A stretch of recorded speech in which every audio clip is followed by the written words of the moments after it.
Good evening and thank you for joining us. It happened in a flash.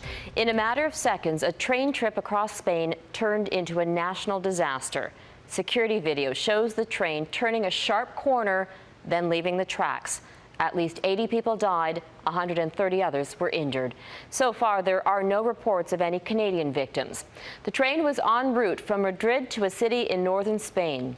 Today, the country declared 3 days of mourning as the investigation focuses on excessive speed. Sean Mallon reports. An anguished voice reflects the shock revealed in this amateur video taken shortly after the crash. "Oh my God," he says, "what a horrible scene." What had been sleek, modern rail cars were smashed, scattered, and aflame. Emergency workers desperately searching the rubble for survivors. The moment of the accident was captured by a security camera, the train rounding a curve and jumping the tracks. Spanish media report that it may have been traveling more than twice as fast as the limit for this stretch. "We saw the train coming out of the bend with great speed, and then there was a big noise," says this witness. A Spanish minister confirmed that excessive speed is the likely cause, but other questions remain.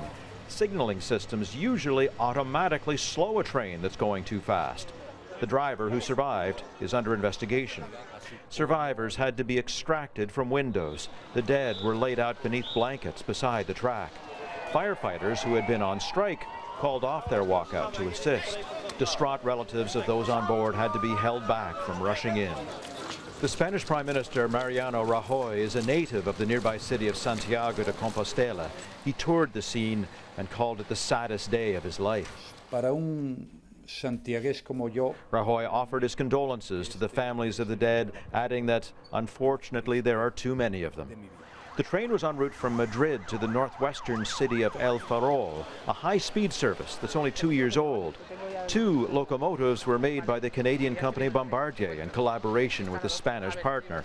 Bombardier told Global News that their people are on the scene and cooperating with investigators, but declined further comment. A religious festival in Santiago de Compostela was called off for the day.